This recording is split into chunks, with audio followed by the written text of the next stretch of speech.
권미란의 인사이드 아웃, 오늘 ETF 할 결심, 한국투자신탁운용 강재웅 부장입니다. 부장님, 안녕하세요. 안녕하세요. 네, 한 주간 ETF 시장 동향 파악해 보겠습니다. 어떤 이슈들 있었을까요? 네, 최근 시장 동향 한번 짧게 살펴드리도록 하겠습니다. 일단 미국 증시 같은 경우는 유가가 워낙 상승세 높은 수준 유지를 하고 있고요. 그리고 간밤에 발표됐던 CPI에 대한 경기 심리 때문에 전반적으로 지수 자체는 좀 큰 움직임 없이 횡보하는 모습을 좀 보였고, 거래량도 큰 움직임 없었습니다.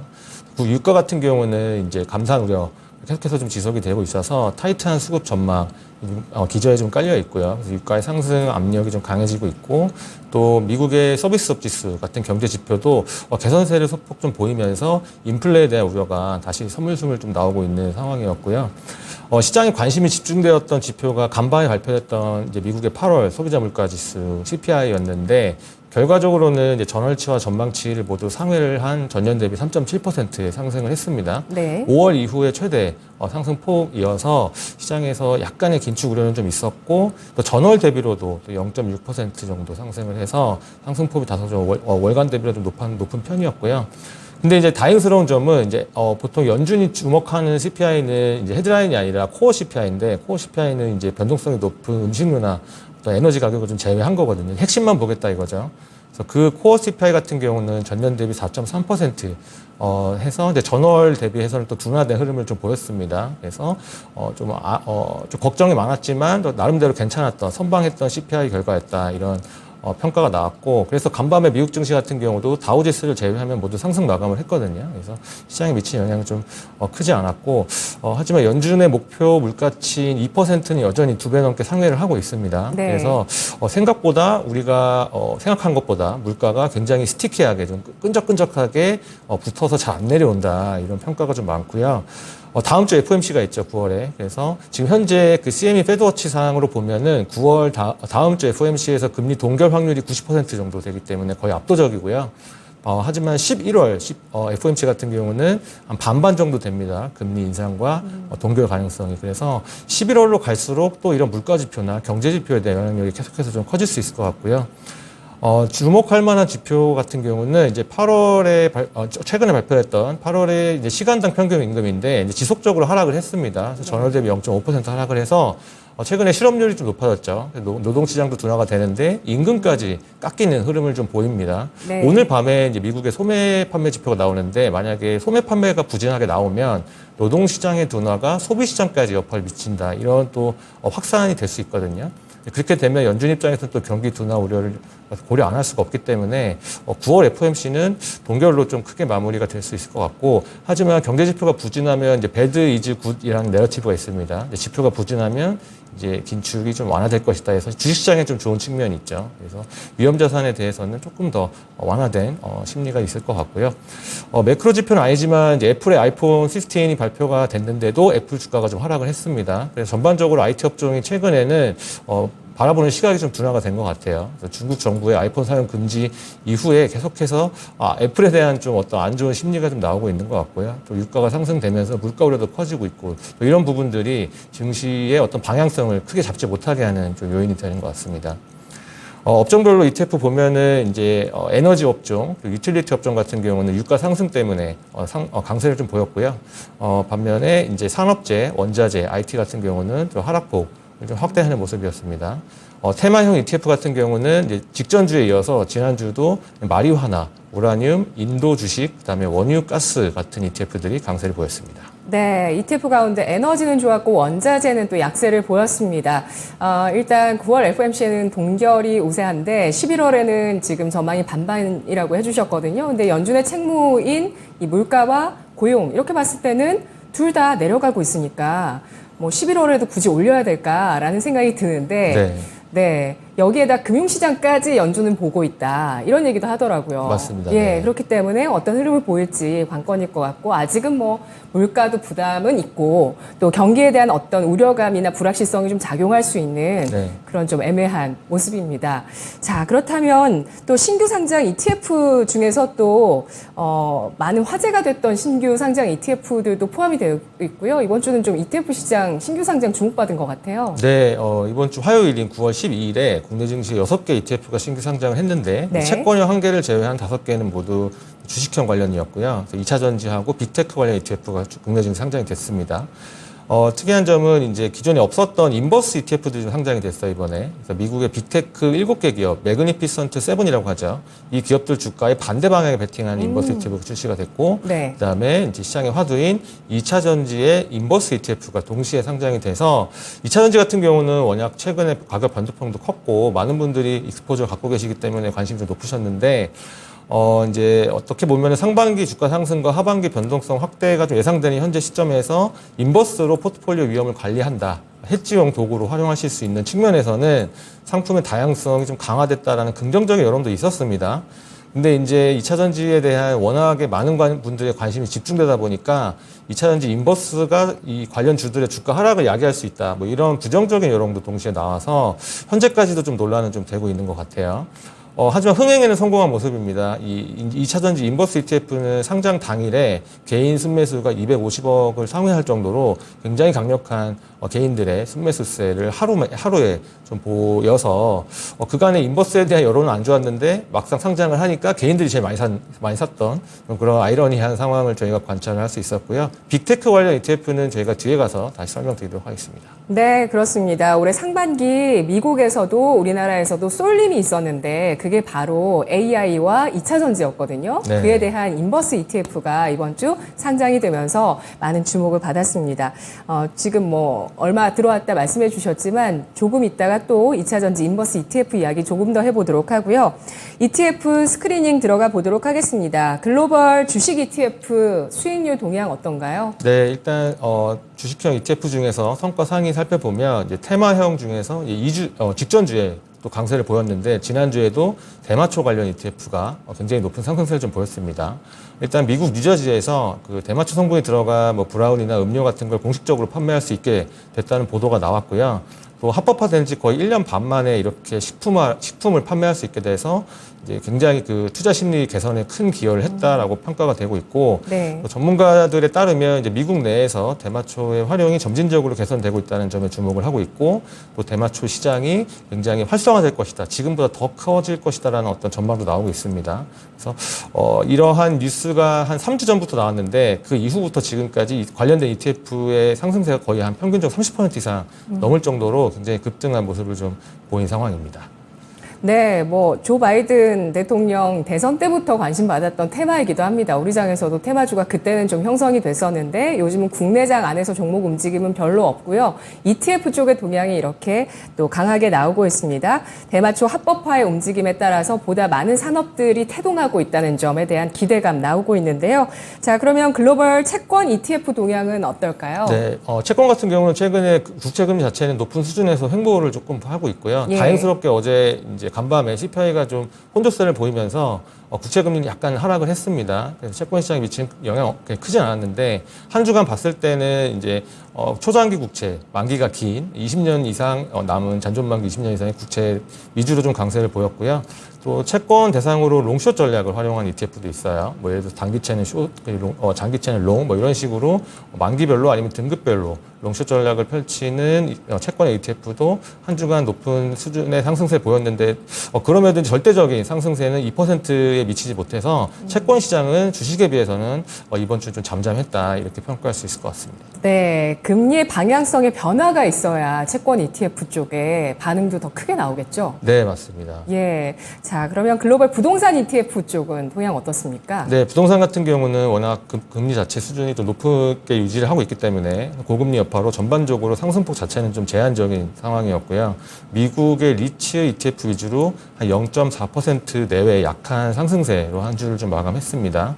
현재 뭐 한국의 기관 투자들도 많은 얘기가 좀 나오고 있는데 미국 쪽의 상업용 부동산, 오피스 건물 같은 경우는 재택근무가 활성화되면서 공실률이 굉장히 높아지고 있는 추세에 있습니다.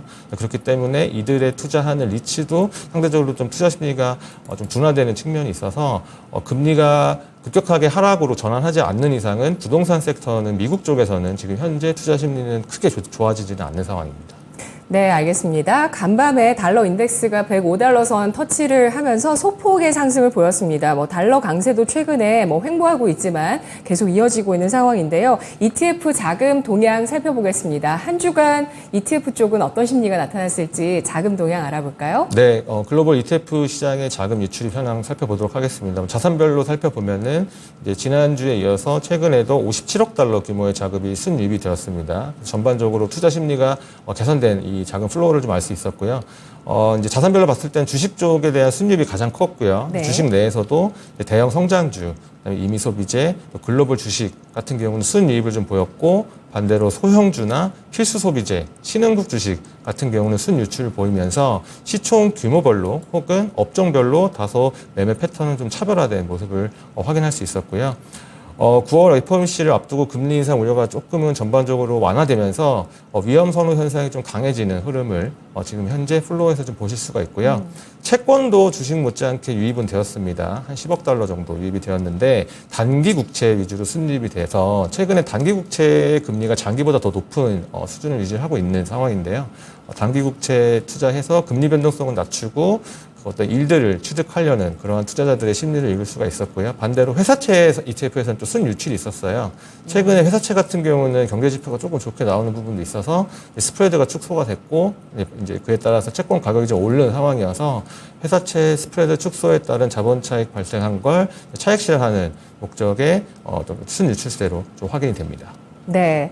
ETF별로 자금의 유출입 살펴보도록 하겠습니다. 전체 ETF 가운데서 순유입 탑5 어떤 ETF였을까요? 네, 순유입 상위 5개 ETF 살펴보면 일단 S&P 500 지수 추정하는 ETF로 53억 달러 정도의 대규모 자금이 순유입이 돼서 최근에 크게 빠지지도 않고 크게 오르지도 않은 상황인데 어떻게 보면 길게 봤을 땐 지금 현재 시점을 조금은 저가로 보는 시각이 있는 것 같아요. 저가 매수세가 좀 유입이 된 것 같고 그 외에는 나스닥 ETF, 그다음에 임의 소비재나 단기 채권 ETF로도 순유입이 되는 좀 흐름을 나타냈습니다. 네, 그러면 ETF 자금이 유출된 쪽은 어느 쪽이죠? 네, 유출 같은 경우는 이제 나스닥 ETF에서 20억 달러 규모의 순유출 좀 보이면서 기술주에 대한 투자 심리가 일시적으로 좀 둔화되는 흐름을 저희가 알 수 있었고요. 특히 아까 말씀드렸지만 애플에 관련된 이슈도 있었고 해서 네. 전반적으로 고평가된 이 IT 업종에 대한 시각이 조금은 위축되어 있다 이렇게 좀 보실 수 있을 것 같고 또 투자 등급 회사채 ETF에서도 한 14억 달러 규모의 순유출이 좀 관찰이 되었습니다. 그리고 아까 서두에 말씀드렸지만 중소형주 2,000개로 구성된 지수의 ETF가 있는데 이 ETF에서도 11억 달러 규모의 순유출이 좀 보이면서 전반적으로 대형주 선호 현상 그리고 소형주에서는 차익 실현 이러한 흐름을 저희가 자금 흐름에서 알 수 있었습니다. 네, 한 주간 글로벌 ETF 자금에서 어느 정도 투자 심리가 개선된 측면이 있지만 나스닥 쪽에서는 자금이 이탈됐고요. S&P 500 쪽으로는 자금이 유입되는 모습이 관찰되고 있습니다. 그러면 전체 ETF 자금 알아봤고 이제 국내 상장 주식형 ETF 성과 보도록 할게요. 국내 상장 주식형 ETF 가운데서 한 주간 수익률이 좋았던 쪽 어느 쪽일까요? 네, 일단은 이제 그저께죠. 화요일 종가 기준으로 저희 준비를 해왔고, 이제 최근에 국내 증시에서 이제 제약주나 바이오주들의 강세가 좀 돋보입니다. 그래서 네. 코스닥 바이오 ETF가 6%가 넘는 주간 상승세로 한 주를 좀 마감해서 가장 좋은 모습을 좀 보였고요. 최근에 시장에서는 이제 2차 전지와 반도체를 이을 주도 테마로 헬스케어나 아니면 로봇 테마에 관심이 좀 이동하는 모습을 좀 보이고 있는데 특히 헬스케어 같은 경우는 비만이나 당뇨병 치료제 임상 승인 소식이 이제 잇따라서 전해지면서 수급이 더 우호적인 환경이 좀 조성이 됐습니다. 미국 같은 경우도 일라이 릴리 같은 경우 신고가를 기록을 했어서 바이오 테마가 글로벌 트렌드로 좀 가고 있음을 좀 알 수가 있고요. 네. 또 10월 초에 있을 유럽의 당뇨 학회, 또 11월 초에 일라이 릴리나 유럽의 노보 노디스크의 실적 발표가 좀 예정이 되어 있습니다. 그래서 관련된 바이오 업종의 모멘텀이 그때까지 이어질지에 대한 관심도 좀 높아지고 있고 한 가지 또 특이한 점은 보험 ETF도 한 주간 한 5.5%의 강세를 좀 보였어요. 보험주 같은 경우는 굉장히 좀 고리타분하고 몸집이 큰 주식이라서 주간 상승세 이렇게 높은 적은 없었는데 최근에 이제 금리가 높은 수준을 이어가면서 한국도 그렇죠. 그러다 보니까 보험사들이 보험 자금을 운용하는 투자 운용 수익이 좀 커질 것이다. 이런 기대감이 좀 있습니다. 그리고 이제 올해부터 도입된 IFRS 17이라고 하는 회계 기준이 있는데 여기서 보험 부채도 시가평가를 하게 돼서 현재 고금리로 부채를 시가평가하게 되면 부채가 전보다는 더 싸지게 되거든요. 그 싸진 만큼 남은 차액이 고스란히 보험사 이익으로 들어가기 때문에 최근에 발표되는 보험사들의 실적이 가만히 있어도 개선되는 흐름이 좀 있습니다. 네. 그래서 그 수익 개선에 대한 기대감, 또 연말로 갈수록 고배당에 대한 기대감이 이 보험주 강세를 이끈 것으로 평가가 됩니다. 네, 알겠습니다. 10월에 유럽의 당뇨병 학회가 있고요. 또 유럽의 종양학회까지 예정돼 있습니다. 국내 상장 주식형 ETF 성과 바텀5는 어느 쪽일까요? 네, 하위 5개 ETF 살펴보면 대부분 이제 전부 다 2차 전지 ETF들로 하위권이 다 랭크가 되어 있고요. 그래서 최근에 조금은 약세를 보이고 있는 2차 전지 테마에 대한 투자 심리가 둔화되고 있다. 이런 점 ETF 성과에서 알 수가 있고 단기 급등에 대한 피로감은 당연히 있기 때문에 어떻게 보면 건전한 조정의 일환으로도 판단할 수가 있지만 네. 상반기 2차 전지 강세를 이끌었던 가장 핵심 테마가 사실상 전기차 판매량 증가에 대한 기대감이었거든요. 근데 최근에 전기차 수요 둔화 우려가 좀 커지고 있어요. 그래서 전기차 판매량이 증가는 하고 있는데 그 증가의 폭이 둔화가 됐다는 거죠. 그래서 시장에서는 전기차를 할 사람은 다 산 게 아니냐 이런 얘기도 나올 정도로 조금은 전기차 판매량에 대한 시각이 좀 안 좋아지고 있어서 이 주가도 약세를 좀 보인 것 같습니다. 네. 테슬라 같은 경우도 상반기에 이제 자사의 전기차 가격을 계속 인하를 했죠. 그런 측면도 있고 또 중국의 경기 침체 우려가 더해지면서 소비 여력에 대한 우려도 커지고 있어서 이제 투자 심리가 좀 둔화된 것 같고 마지막으로는 이제 중국산 저가 LFP 배터리가 다른 완성차 전기차 업체들이 많이 활용하는 측면에서 전반적으로 국내는 이제 아무래도 삼원계가 많이 쓰이기 때문에 LFP가 많이 판매될수록 국내 2차 전지 주가는 좀 약세의 요인이 될 수 있거든요. 그래서 그런 부분들 전반적으로 악재가 작용해서 성과에 부정적 영향을 미친 것으로 판단이 됩니다. 네, 이 전기차의 매력을 높이기 위해서 기업들도 계속 하죠. 가격도 낮추고 자율주행도 더 가속화하고 이런 움직임들은 계속되고 있습니다만 이런 우려감들로 배터리, 레버리지 ETF 수익률 엄청 깨졌습니다. 자, 개인의 동향 살펴보도록 하겠습니다. 네, 개인 동향 살펴볼게요. 국내 상장 ETF 가운데서 개인 쪽에서 순매수했던 쪽 보죠. 네, 일단 개인 순매수 상위 5개 살펴보면 일단 국내 증시가 최근에도 조금은 조정 양상을 좀 보이면서 단기적인 반등 기대감 때문에 레버리지 ETF로 또 한 1,100억 원 가량 순매수가 유입이 좀 됐고요. 또 아까 말씀드렸던 이제 이번 주 화요일 날 신규 상장했던 2차 전지 인버스 ETF로는 상장 첫날에 250억 원이 유입이 되면서 개인들의 2차 전지에 대한 어떤 조정 기대감 아니면 우려 이러한 심리를 또 확인할 수 있었습니다. 근데 같은 기간 동안 또 2차 전지 정방향 ETF죠. 이 소재 ETF로는 또 비슷한 규모로 순입이 됐어요. 그래서 2차 전지 테마를 바라보는 어떻게 보면 개인들의 시각이 굉장히 좀 양분화되어 있다. 네. 정방향과 역방향이 동일한 순매수를 한 주간 보였기 때문에 특별히 어떤 방향성에 강하게 베팅한다는 심리는 좀 아닌 것으로 좀 보여집니다. 그 다음은 이제 개인들 순매도 상위 5개 살펴보면 당연히 증시가 하락을 좀 했기 때문에 인버스 ETF에서 차익이 났을 거고 그래서 차익 매물이 인버스 쪽에서 약 2천억 원 가량 발생을 했습니다. 그 외에 매도가 나왔던 ETF들은 규모 자체는 이제 100억 원 이하의 매도이기 때문에 사실상 어떤 큰 의미를 부여하기는 좀 어렵고요. 전반적으로 이제 매도 패턴에서는 시장을 좀 관망하는 심리가 개인들이 좀 갖고 있다. 이렇게 평가할 수 있을 것 같습니다. 네. 자, 여기서 2차 전지 인버스 ETF에 자금이 들어오면 2차 전지 본주에 미치는 영향은 어떤가요? 일단은 2차 전지 본주의 선물 매도를 진행을 하기 때문에 당연히 좋지는 않은 상황일 수는 있어요. 근데 2차 전지 이 테마나 아니면 이 탑 10 종목들의 시총 비중이 워낙 크기 때문에 그 전체 시총을 흔들 만큼 어떤 주가를 다 잡고 흔들 만큼의 영향력은 없을 가능성이 굉장히 높습니다. 네, 그 이제 보통 선물 시장이 현물 시장을 움직이는 건 웹도도 현상이라고 하는데 그 웹도도 현상은 선물이 굉장히 커졌을 때 발생하거든요. 근데 최근에는 아직 순이익 자체도 초기 단계고 그리고 보통 인버스나 레버리지를 접근하는 개인들의 시각이 굉장히 단기적이에요. 장기적으로 내가 1년 이상 들고 가겠다 인버스를 이렇게 보지는 않으시거든요. 그냥 단기적인 하락세를 이용해서 차익을 먹겠다라는 심리이기 때문에 조금 더 장기적인 관점에서 봤을 때 인버스가 어떻게 보면 2차 전지의 어떤 주가 업종 자체를 흔들 만한 영향력은 좀 다소 제한적이지 않나 이렇게 생각합니다. 네. 자, 그렇다면 투자를 결심해 볼 ETF 어떤 쪽일까요? 네, 일단 뭐 아까 말씀드렸지만 이제 최근에 미국 기술주들이 좀 조정을 받고 또 애플도 여기저기서 워낙 많은 악재들이 좀 나와서 좀 투자 심리가 많이 둔화가 됐는데 이제 그럼에도 미국의 빅테크 기업들에 대한 좀 기대 심리가 높으신 분들도 계실 거예요.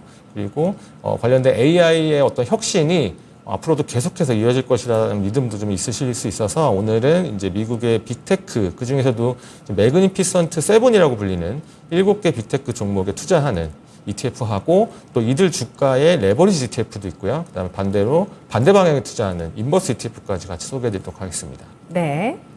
일단 빅테크는 이제 원래 FAANG이라고 하는 표현을 썼습니다. FAANG라고 5개 이제 IT 기업으로 정의가 됐다가 올 상반기에 이제 넷플릭스가 빠지고 엔비디아하고 테슬라가 들어오면서 네. 7개의 어떤 영웅과 같은 기업들이라고 해서 매그니피선트 7이라는 단어로 좀 정의가 됐고요. 네. 증시 상승의 S&P 500 지수 상승의 70%가 이 M7에서 나올 정도로 굉장히 강력한 동력이었는데 이제 글로벌 투자은행인 뱅크 오브 아메리카가 이제 신조어로 만든 단어예요. 그래서 M7이 아니면 뭐 매그니피선트 7 이렇게 좀 불리고 있습니다. 이제 최근에 S&P 500 내에서 M7과 M7이 아닌 493개의 종목들 간에 아무래도 밸류에이션 격차는 좀 발생을 했어요. 상반기에 워낙 이들 위주로 강세가 좀 보였기 때문에. 근데 이 주가 강세의 그 기저에는 사실상 아무런 근거 없이 상승한 건 아니었고요. 계속해서 1분기, 2분기 실적 발표에서 시장의 기대치를 상회하는 실적을 발표했기 때문에 앞으로 더 실적이 좋아질 것이다라는 기대감이 주가에 반영이 됐고 오히려 PER 추이 같은 경우는 주가 상승 분에 비해서는 좀 덜 오른 측면이 있습니다. 왜냐하면 분 모인 실적이 더 빨리 커졌기 때문에 그런 측면에서 지금 현재 M7 빅테크 종목의 주가가 과거 대비해서 아니면 상대적으로도 굉장히 비싼 수준이라고 봤을 때는 적당히 비싼 수준이다 이렇게 좀 말씀을 드릴 수 있을 것 같고 네. 그리고 앞으로 AI에 대한 본격적인 매출 혹은 이익이 찍히게 되고 시적 발표에서 나오게 되는 그 시기가 저희는 내년 정도라고 보고 있어요. 마이크로소프트도 그렇고 구글도 그렇고 엔비디아는 지금 벌써 나오고 있고요. 데이터 센터 GPU가 워낙 많이 늘어났기 때문에 그래서 좀 중장기적인 관점에서 미국 증시 IT 업종 중에 굉장히 압축적으로 M7에 투자하고 싶으신 분들은 이 빅테크 ETF를 좀 관심을 두셔도 좋을 것 같고요. 그래서 아까 말씀드렸듯이 지난 9월 12일 화요일에 국내 증시에 이제 한국투자신탁운용의 에이스 미국 빅테크 탑7 플러스 ETF가 상장이 되었고 같은 지수나 주가를 추정하는 2배를 추정하는 레버리지 ETF도 이제 상장됐고 반대 방향에 투자하는 인버스도 최초로 상장했습니다. 사실 빅테크 인버스 ETF는 이번에 최초로 상장이 되었기 때문에 기존에 이제 투자자분들 중에 개인분들 중에 S&P 500 ETF나 나스닥 ETF 혹은 미국의 테슬라나 애플 주식을 다 갖고 계신 분들도 계실 거예요. 이런 분들이 향후에 주가가 조정을 받을 것 같다. 아니면 조금 변동성이 커질 것 같다라고 했을 때 사실상 그 보유 익스포저에 대한 해칭을 할 수 있는 수단이 없었어요. 그냥 보유 비중을 조금 줄이는 수밖에 없었는데 이번에 인버스 ETF가 출시가 되었기 때문에 만약에 주가 조정 예상이 되시면 포트폴리오를 비중을 줄이시는 게 아니라 일부 인버스를 추가를 하시면 주가가 조정을 받아도 인버스 쪽에서는 플러스가 나오기 때문에 전반적인 포트폴리오의 위험 조정 성과는 좀 개선될 것으로 좀 판단이 되고 있습니다. 물론 레버리지 같은 경우도 단기 반등 기대감 이런 것들이 생기면 이제 짧게 투자하시기에는 굉장히 좀 좋은 도구가 될 수 있고요. 마지막으로는 이제 이 에이스 미국 빅테크 탑7 ETF는 기존에 이미 상장되어 있던 미국 테크 ETF들과 좀 다르게 이 7개 종목의 95%가 투자가 됩니다. 전체 ETF에. 집중도가 제일 높은 건가요? 제일 높은 편이에요. 평균적으로는 90% 정도 되는데 거기 조금 더해서 95%가 이제 이 M7 종목에만 집중적으로 투자를 하고 있어요. 그리고 동일 비중으로 분기별로 투자를 합니다. 그렇기 때문에 이제 전반적으로 1년에 4번 자동 저감에서 고가 매도가 리밸런싱이 자동적으로 이루어지기 때문에 길게 봤을 때는 시총 가중보다는 이렇게 동일 비중으로 투자하는 ETF가 쏠림 현상이 좀 완화되면서 전반적으로 성과가 좀 좋은 측면이 있거든요. 그래서 연금 계좌 같은 경우는 사실상 개별 종목에 대한 투자가 좀 불가하기 때문에 퇴직연금이나 개인연금 저축 계좌에서 투자를 고려하시는 분들은 참고해 보시면 좋을 것 같습니다. 네, 알겠습니다. 미국에서도 매그니피센트 7이라고 해서 주목하고 있는 정말 그 영웅 같은 7가지 종목에 대해서 집중적으로 투자하는 에이스 미국 빅테크 탑7 플러스 ETF 레버리지와 인버스까지 함께 출시가 된 이 ETF에 대해서 관심 가져보면서 내년에 AI 관련한 실적 그 개선까지 향유할 수 있는 포트 구성해 보시면 좋을 것 같습니다. 고맙습니다. 감사합니다.